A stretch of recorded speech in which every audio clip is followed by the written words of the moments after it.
Ronald Reagan was known as the Great Orator. Let's see if he lives up to that title in this inauguration analysis. First, set some context. In our previous video, we looked at President Carter and his inauguration speech. In the 4-year period since then, Carter's popularity has nosedived. He's been overseeing an economy that's been crippled by stagflation, really nasty economical mess. There's been energy shortages in the US. There's been huge queues at the petrol stations, or gas stations, as they would say in North America.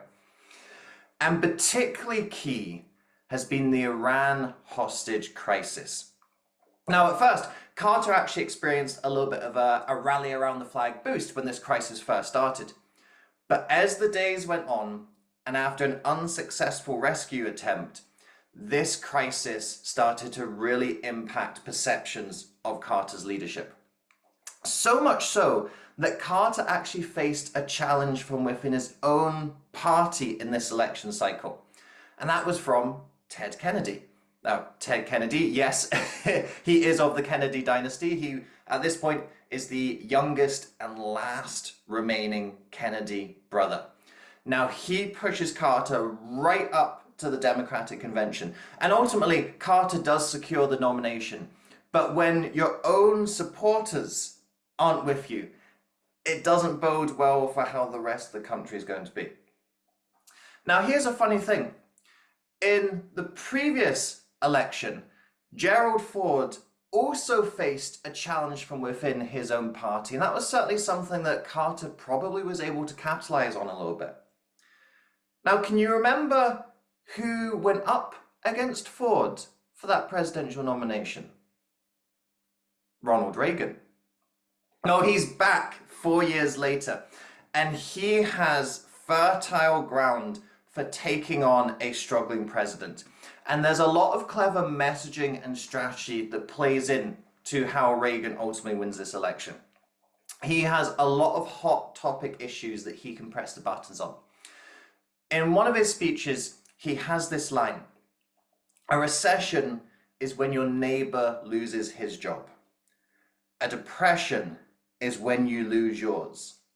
Recovery is when Jimmy Carter loses his." Oof, that's sharp, isn't it? But clever. In particular, there's this iconic passage in his closing argument in the presidential debate. Ronald Reagan asks a simple question: do you think you're better off than you were 4 years ago? And he lists all the different factors that you might want to think about. And he says, if you think you're better off than you were 4 years ago, you should vote for him. If you don't think you're better off, then vote for me. And with all of these major issues going on, it was such a clever and simple way to focus people's attention on the problems. Looking at the economy, looking at the energy, looking at international relations and going, yeah, I don't feel that I am better off than I was 4 years ago. So some really clever messaging coming through in how Reagan was managing his campaign. When it comes time to election day, it's a landslide victory. Reagan wins 489 electoral college votes, Carter 49. Reagan gets 50% of the popular vote, Carter gets 41%. And interestingly, there is a big swing in the evangelical Christian vote towards Reagan. Now, Carter is from Georgia, he's from the Bible Belt, and that was seen as having secured that evangelical Christian vote, but actually there's a big swing over to Reagan. He gets 2/3 of that vote, and that becomes a massive support for his campaign and ultimately his presidency. And so we're going to see a lot of that religious support feed into what he says in his speeches and ultimately what he does as president. And there'll be a couple of things in this inauguration speech that you'll see coming out there. He's also the oldest person to become president at that time. He's 69 years old. That, of course, gets superseded first by Trump and then by Biden straight afterwards. But at this time, he's the oldest person to assume office. When it comes time to Inauguration Day itself, there's two key details that come into play. The first is that the platform that the speech gets delivered on gets moved. So in our previous videos, we've seen it on the east side of the Capitol building. Now it gets moved to the west side, overlooking the Washington Mall. And that's where we've seen it ever since. And that will play into the speech. Another hugely significant detail. On Inauguration Day, the Iranian hostages get released. It's been over 400 days of this crisis. And on this day of all days, the hostages get released. And as Reagan is standing there delivering his speech, the plane has literally gone into airspace and is bringing those American citizens back home. Now, if that isn't a metaphor for the difficulties that Carter had and the promises that Reagan was making, I don't know what is. And we'll look at how that potentially plays into this speech as well. Now, before we dive into the speech, got my quick legal disclaimer to do. I do not own the footage of this speech. I want to thank C-SPAN for providing this footage. The use of the footage is for informational and educational purposes only. With that out of the way, let's dive into Ronald Reagan's 1981 inaugural speech. The business of our nation goes forward. These United States are confronted with an economic affliction of great proportions. We suffer from the longest and one of the worst sustained inflations in our national history. It distorts our economic decisions, penalizes thrift, and crushes the struggling young and the fixed-income elderly alike. A lot of really strong language there. Confront, suffer, crush. Great use of language to make this seem almost like an attack, like America is being attacked by this problem. And when you feel like you're being attacked, that's when you come together and you start to get that us versus them mentality, that we're in this together. So by using this type of language, instead of saying we have a problem, or it's a massive problem, or it's a big problem, using these types of verbs where it feels like it's something being done to the American people makes it feel that little bit more painful and a little bit more emotive. So Reagan is starting to paint a very emotional picture of the problems that are facing America. Mortgaging our future and our children's future for the temporary convenience of the present. That's a cute line.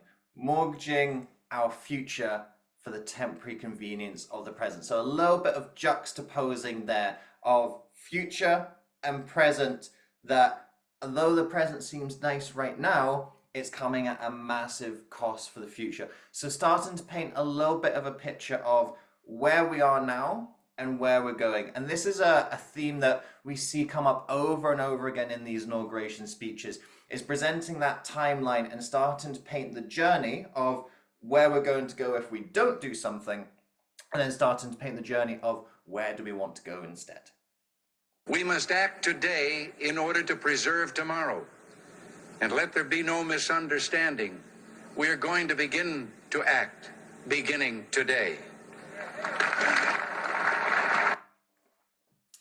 Nice little line, gets a little bit of applause. So there we're seeing that same process flipped on its head. So we're starting to get that positive direction painted rather than the negative direction painted.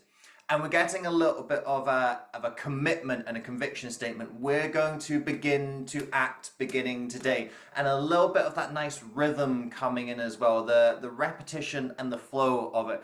So we've got a nice overall big picture strategy in terms of painting the direction.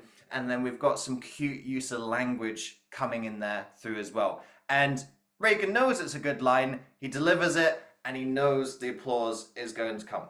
Great stuff. In this present crisis, government is not the solution to our problem. Government is the problem. Another applause for that one. Now this line is a little bit of a myth buster line, and you wouldn't expect the head of any organization to say their organization is the problem, would you? So here is the president, who is the head of government, saying, actually, we are not the solution, we are the problem. So it's a very contrarian thing to say, and it's a little bit of a myth buster, and it highlights Reagan's different approach. He's really based his entire campaign around small government, about very kind of free market economics, a lot of sort of individual freedoms and individual liberties. And this line is showing the flip of that script, coming from someone, Carter, a Democrat, and Democrats are traditionally much more about big government playing a role. And then Reagan is coming in and saying, no, no, no, no, we need to flip this. And that line, it stands out because it's not something you'd expect a president to say. So it's got a lot of impact, it's got a lot of gravitas, and you see the applause that comes afterwards as a result. From time to time, we've been tempted to believe that society... A little bit of alliteration there. From time to time, we've been tempted. And when you do alliteration, when you get that repetition of sound, it draws people's attention to what's happening. There's a little rhythm and repetitiveness, and we get that little kind of spark in our brain, that dopamine of ding, ding, ding, ding. Oh, something novel is going on there. Something attention grabbing is going on there. When you use alliteration, it pulls more focus to that line. So you've got to think about when you use alliteration appropriately. You use it on your important phrases, because if you alliterate everything, you alliterate nothing. Just like there's no point highlighting the whole page of study notes, because none of it is going to stand out more than everything else. So choosing those moments to have that alliteration. Reagan has just had an applause break there after his last line. What this line does then, with that little bit of alliteration, it's pulling the audience's focus back into what he's saying. to be managed by self-rule, that government by an elite group is superior to government for, by, and of the people. Well, if this is an important line in context, because that line, for, by, of the people, is in the American Constitutional Declaration of Independence. I always get those two mixed up. I think it's the Declaration of Independence. It's one of the fundamental principles on which America and the birth of the nation was based. And it's something that various presidents have drawn upon throughout the years. And perhaps the most famous example of when it does get drawn upon is the Gettysburg Address by Abraham Lincoln, when he stands and makes his famous 2-minute speech, and he refers that line for, of, and by the people. So what Reagan is doing there is he is anchoring what he's saying to the fundamental principles on which the United States of America is built. And also a little bit of a callback to some other notable presidents who have said that line, and noting back to the first Republican president, Abraham Lincoln. So creating this historical through line of what he's talking about. no one among us is capable of governing himself, then who among us has the capacity to govern someone else? All of us. There's a rhetorical question there. And rhetorical questions can be something that's a little bit underused and underutilized.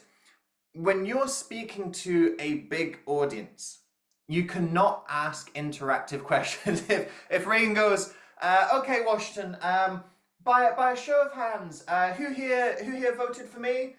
Yeah, okay, yeah. So who here is a teacher? Who here is a doctor? You can't do it. You can't interact with a large crowd, and you can interact with a non-synchronous crowd. For example, you watching this right now, I am not with you live. I cannot ask you a question and get a response.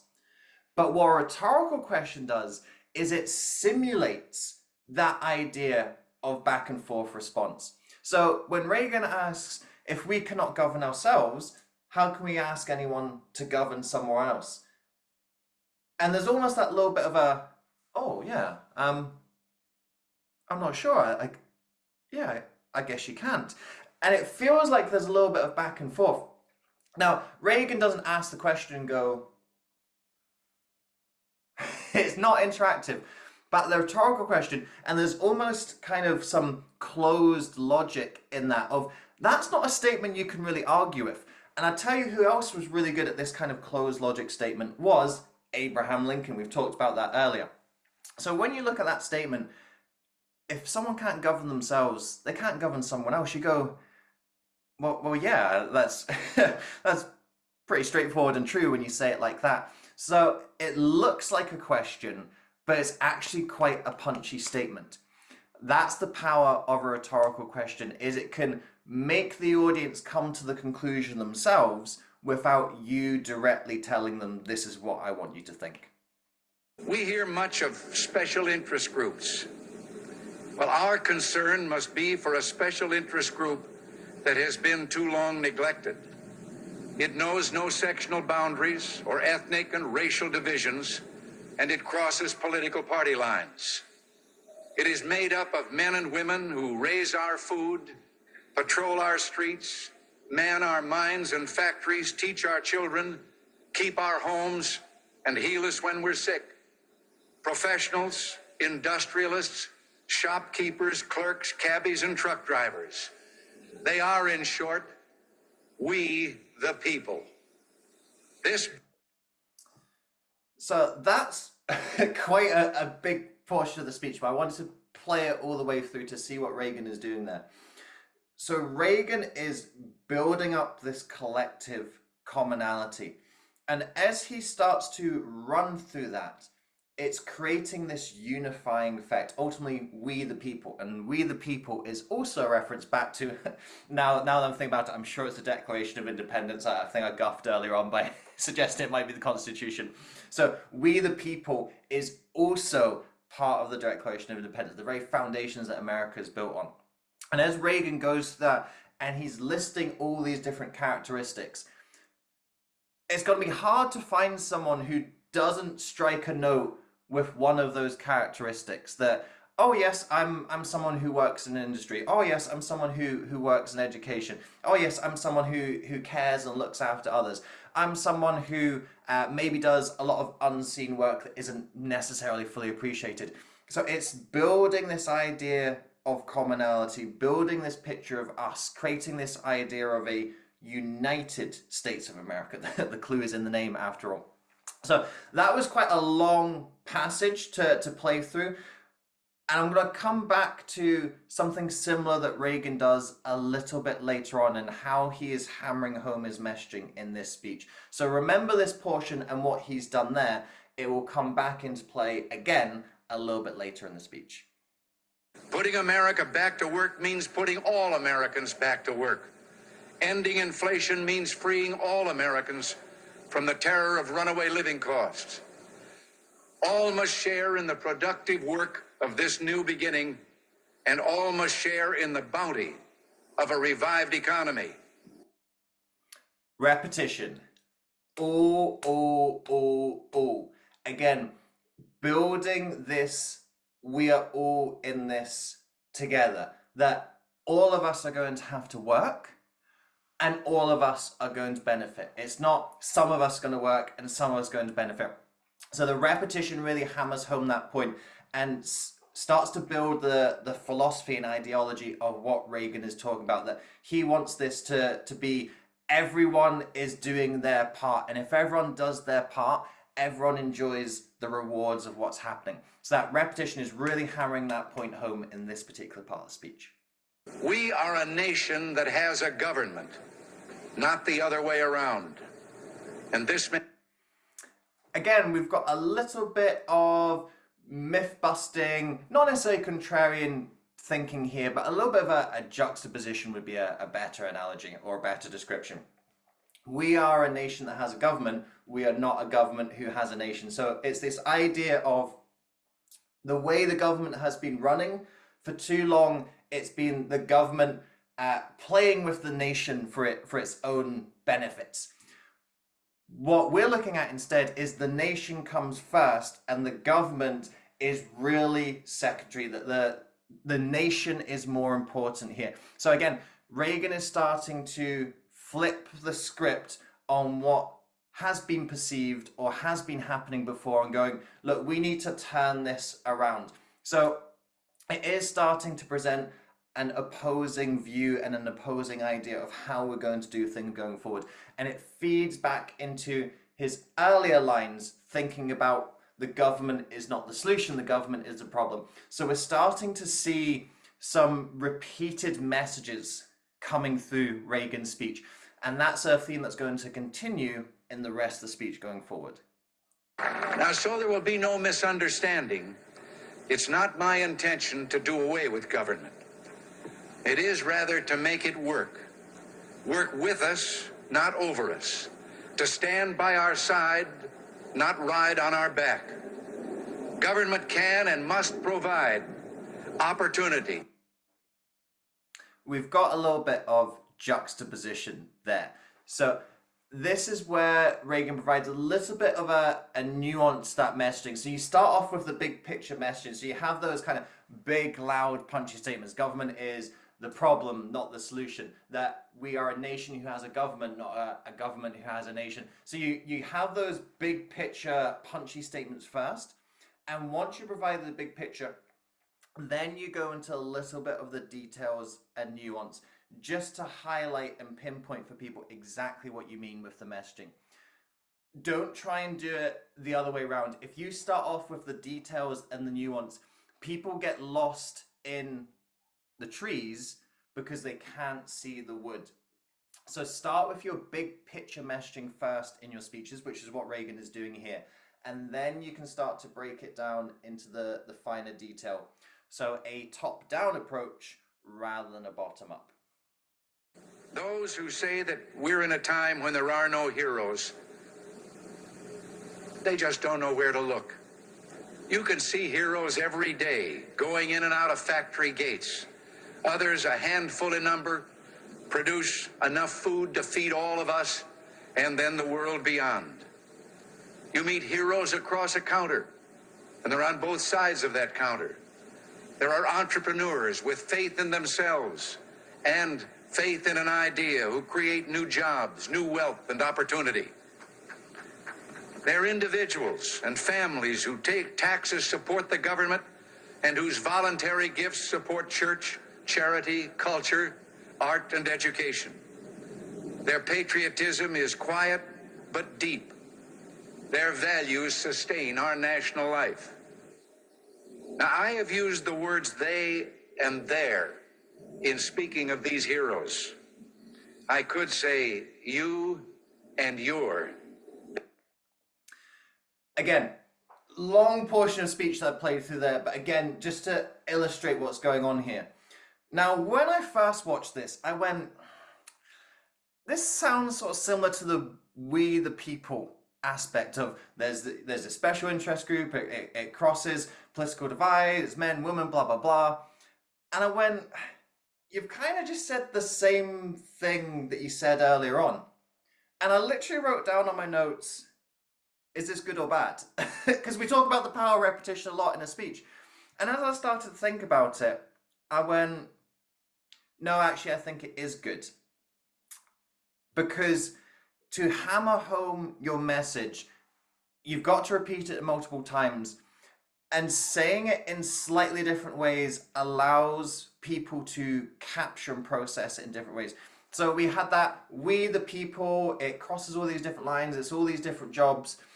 And possibly at that point, there's a little bit of a de-identification where somebody might be listening to that and go, okay, yeah, it crosses political lines, but I didn't vote for you. I don't feel that I really have that commonality with you. So there might be portions of that don't quite click the first time that he uses this commonality approach.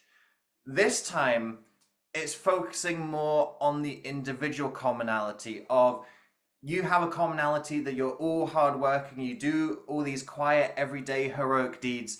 So this repetition, bringing home that messaging, creating that commonality approach, it's something that Reagan has been hitting upon a couple times in his speech. In fact, those two segments I've played for you, I think they've been like very close to a minute each, probably about 45 seconds. So it is significant portions of his speech that Reagan is devoting to these particular ideas. So it's a really firm message that he's trying to get through, this idea of we're all in this together, that if everyone works, everyone benefits. Addressing the heroes of whom I speak, you, the citizens of this blessed land, your dreams, your hopes, your goals are going to be the dreams, the hopes, and the goals of this administration. So help me God. Nice bit of conviction there. Your hopes, your dreams are going to be the goals of this administration. So help me God. Really underlining that point. It's strong, it's convicted, and it gets the applause there. So really nice passage coming in there. There was that huge passage of creating that commonality of the everyday heroes, and then really honing in that point of, I've said they and them. I could really talk about you and yours. Your dreams, your hopes are my goal. So a great funneling of big picture into small picture, finishing off with a conviction, getting the applause at the end. Textbook stuff, really. Heal them when they're sick, and provide opportunity to make themselves sufficient so they will be equal in fact and not just in theory. That's a cute line, and showing a practical element to the speech and practical element to what Reagan is aiming to do.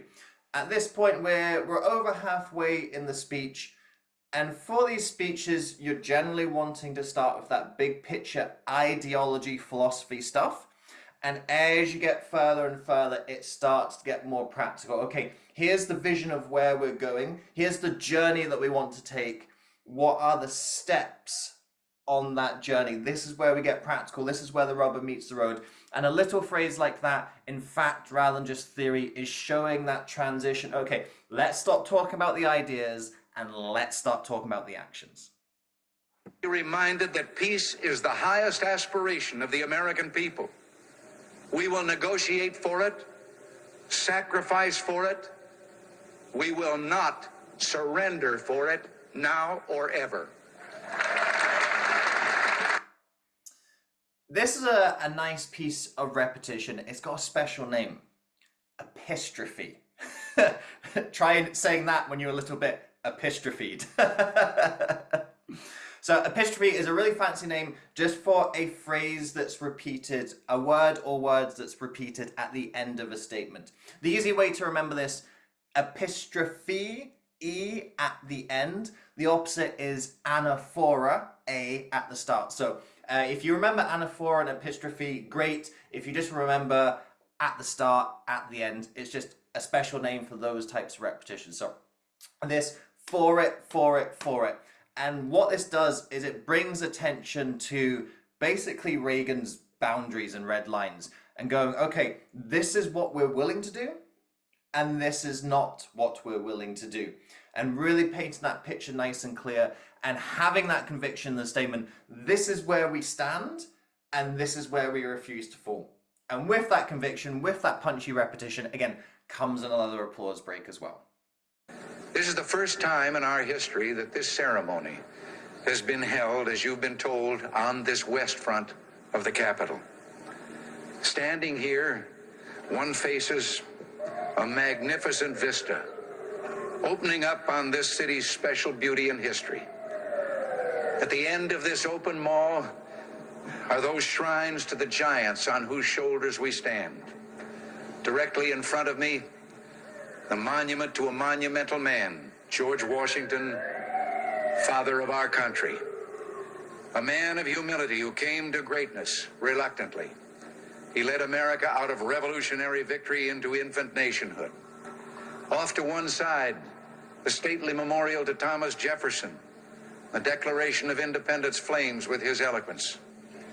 And then beyond the reflecting pool, the dignified columns of the Lincoln Memorial. Whoever would understand in his heart the meaning of America will find it in the life of Abraham Lincoln.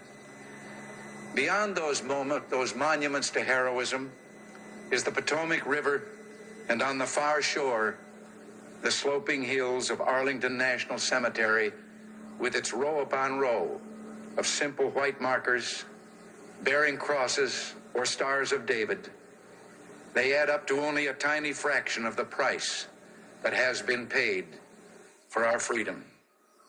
Each one of those markers. Again, I don't know what it is about this particular speech in playing long segments of it, but again, there's so much going into these long segments that I do just want to go through them to help to illustrate the point. Now, remember I said in the video intro that this was the first time being delivered on the west side of the Capitol building, and this will play into the speech. This is where it plays into the speech. So what Reagan does there is he uses visual anchoring for his points. So by being able to point to these notable monuments, it's helping to create a visual representation of what his messaging is. Now, when the audience are actually watching that in real, they don't see the camera panning to those locations like the television audience do, but they can still picture it. They know what the Washington Monument looks like. They know what the Lincoln Memorial looks like. And by focusing on those different parts of history, it emphasizes a different facet of Reagan's point. You look at the beginning of America and the foundations that it was built on. You look at the kind of the purity and the individual value of someone like Abraham Lincoln, and then you look at the sacrifice of those who are in the Arlington Cemetery. So it's a really powerful technique, and being able to draw that into the speech using the novel factor of where the speech is being delivered was a real masterstroke. And if you can create that kind of visual anchoring in your speeches, that helps your points to pop. Under one such marker lies a young man, Martin Treptow, who left his job in a small-town barber shop in 1917 to go to France with the famed Rainbow Division. There on the Western Front, he was killed trying to carry a message between battalions under heavy artillery fire. We're told that on his body was found a diary. On the flyleaf, under the heading, "My Pledge," he had written these words: "America must win this war. Therefore I will work, I will save, I will sacrifice, I will endure. I will fight cheerfully and do my utmost as if the issue of the whole struggle depended on me alone." I know it's another long segment, but I think there's a lot going on in this segment. The first thing, we've got here what the fancy term, microcosm of a macrocosm. Basically what that means, it's the small factor or story that talks to a bigger factor or story. So here Reagan uses an individual story of one soldier to highlight a bigger message about overall America as a nation and America as its people. So that is a technique that gets used a little bit later on in presidential campaigns. Probably the most famous example, and one of my favorites, is when Obama has his acceptance speech for president. Not when he does his inauguration, but his acceptance speech. He talks about this woman called Ann Nixon Cooper and uses it to paint basically the whole history of the 20th century of America leading up to where it is now. And it's a really powerful technique because we don't resonate with kind of big numbers, we resonate with small numbers. So getting a single person story, if you look at a charity advert, what do they always do? They don't say, here are the millions of people who are affected by this. They go, here is John, or here is Jane. And this is what their day-to-day life looks like, because that's a lot more powerful and it's a lot more emotive. And that leads us to the second part that I wanted to highlight here. If you'd asked me to place a bet before watching these inauguration speeches, and I hadn't seen any of them in full before, and I hadn't seen most of them even in terms of clips, if you asked me to place a bet on which president I would bet is going to get emotional during their speeches, I don't think I would have put a bet on Ronald Reagan, but you can see the emotion that comes through as he's talking about this story. And it's the first time that I think I've seen a president show emotion in that way. Yes, you can show fight and spirit and determination, but that's only one aspect of emotion. What we actually see here is a softness and a vulnerability from Reagan, and it's very powerful. That emotion, it's raw, it's real, and people connect with that. When you have that emotion, when you have that raw vulnerability, it shows that you care about what you're saying. So not only is the technique in terms of doing the story a well-selected content aspect, but the delivery of it coming from that emotive place is really powerful, and it totally took me by surprise. I was not expecting Reagan to look and sound like that, but he did, and it was powerful, and it's a really kind of beautiful use of speechcraft, but also the delivery of the speechcraft as well. To believe that together, with God's help, we can and will resolve the problems which now confront us. And after all, why shouldn't we believe that? We are Americans. God bless you and thank you. Lovely punchy finish. Believe, believe, believe. Why shouldn't we believe that? Rhetorical question. And again, you can't really argue with that. Why shouldn't we believe that? I don't know. I haven't got any. I haven't prepared my arguments. I haven't got any evidence. So it's using that rhetorical question again, sounding like a question, but really making a statement. Why shouldn't we believe that? Is actually another way of saying this is what we should believe. But when you pose it as a question, it involves the audience more, and it makes them come to the conclusion themselves rather than you tell them the conclusion. So there's that lovely rhetorical question. Why shouldn't we believe that? We are Americans. And a really punchy line of bringing together all of that commonality themes that have come in. You know, these big long passages that I've been playing to you over and over of establishing that commonality. This is who we are. This is how we're united. And that last line, we are Americans, just boom, captures that brilliantly. It's a really punchy ending. In some of these speeches that we've looked at, I've talked about the endings have been really flatlined. Not the case for this one. It's punchy, it's strong, and let's see what happens next. Thank you very much.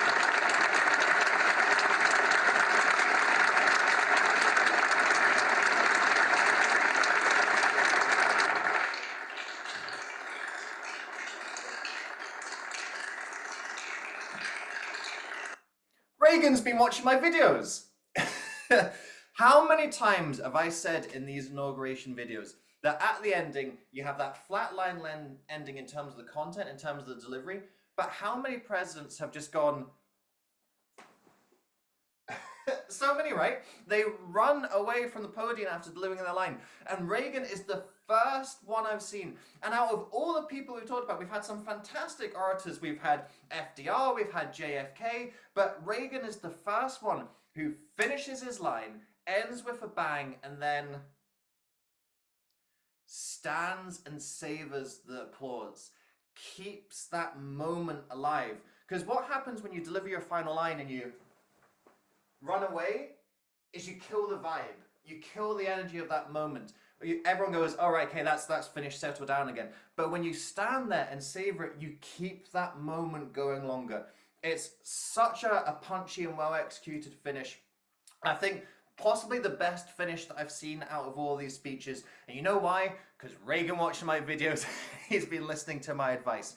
So that is an example of what you do at the end of your speech. You've worked so hard, you've spent those hours and hours putting together the words, coming up with, well, when am I going to alliterate this line? When am I going to use epistrophe? How am I going to tell this single story? How am I going to visually anchor things? You've spent so much time putting that together, and then all that energy coming up and delivering it. You've got the nerves, you've got the adrenaline, you've got the preparation, the anticipation, and after all that, you've done it, you've performed, you've delivered, and then you just go and sit back down? No. Celebrate, savor, and enjoy that moment, because that's where all of your hard work comes to a pinnacle. As we just saw there, Ronald Reagan watches my analysis videos, so clearly he knows what he's talking about, he knows what he's doing. If you would like some help with your speeches as well, then we can work together in a coaching program. In this coaching, I'll provide you help and support for your speeches, looking at the things that you're doing well and executing great, just like what we've looked at in Reagan's speech today. And also looking at those areas where you can continue to grow and improve. Perhaps thinking about how some of these techniques that Reagan is doing in his speech and how that can be incorporated into your speeches going forward. So if you've got an important speech coming up, you've got a Toastmasters contest, you've got a TED talk to deliver, an important speech at a conference or a convention in your industry, or if you're just trying to generally grow and improve your speaking skills, that's something that we can work together as a coach and coachee. If you want to find out more about the coaching options, I've put the link to my LinkedIn in the profile below. If you go to there, shoot me a message, give me a little bit of an outline of what it is you're trying to work on and what speaking skills you're looking to gain. We can look through some options and find an option that works for you. Now, let's return to Reagan's speech and look at what are some areas that he could improve in and maybe where he needs to watch an extra video or two of mine. Individual liberty to a greater degree than any other. And I thank you and your people for all your help in maintaining the continuity which is the bulwark of our republic.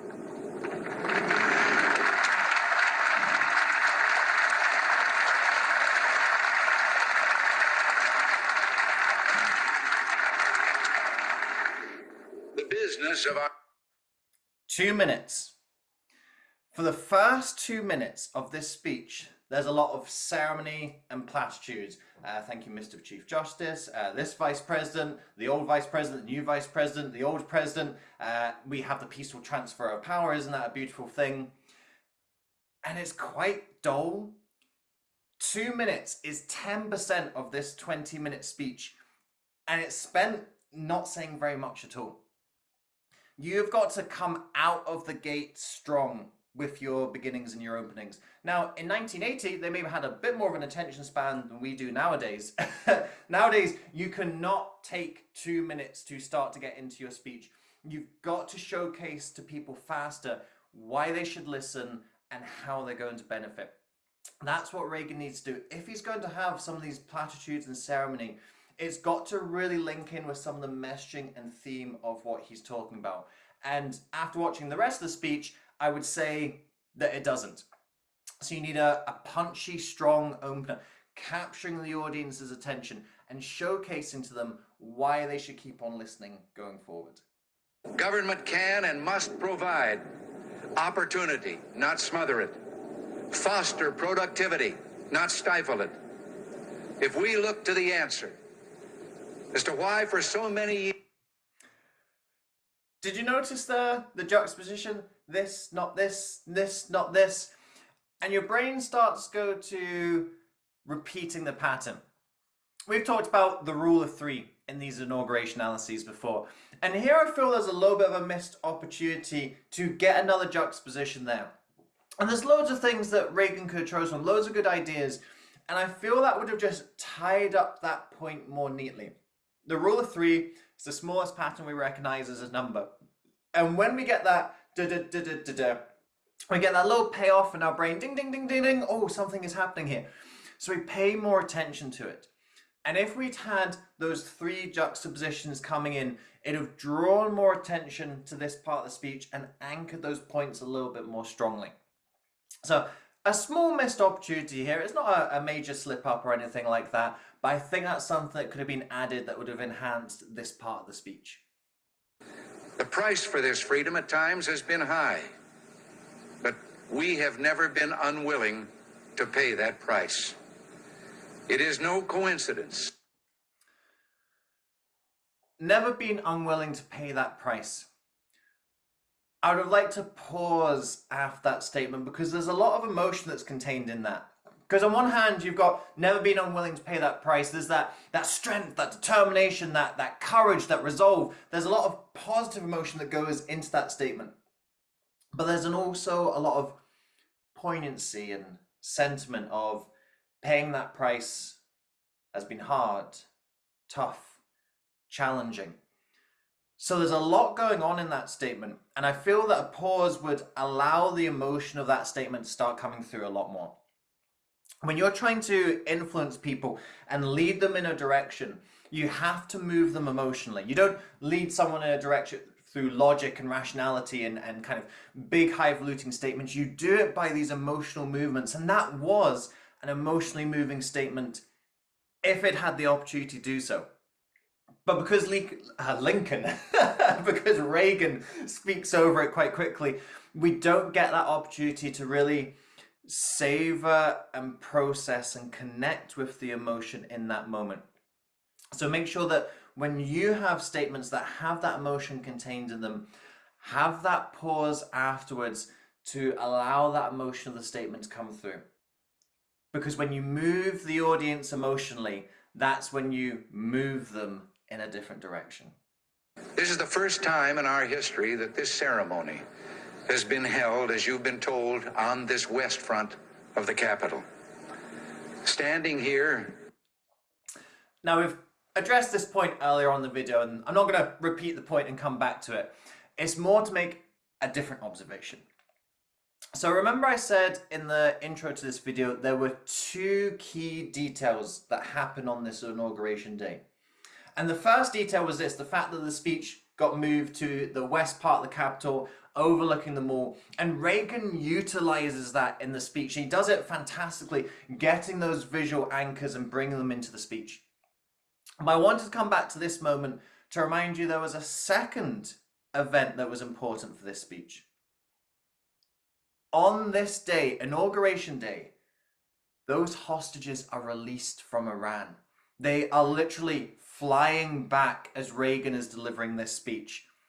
And considering this has been such a challenging and troubling time, and a lot of what got the last guy kicked out, essentially, considering that this is such a momentous occasion, but Reagan never mentions it in his speech.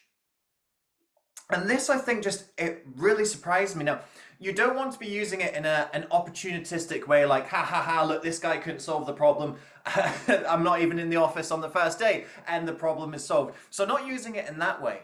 But considering about how much of this speech is about unifying, is about hope, is about freedom, like, isn't that the perfect example to demonstrate that hope, to demonstrate that freedom, that people who had their freedom taken away, we, the American citizens, they are coming back.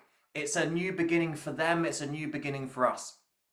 Now, of course, don't know exactly when Reagan might have known this information, if he knew this information. Now, of course, if he's standing up there and he doesn't know this information at the time, then obviously he can't do anything with it.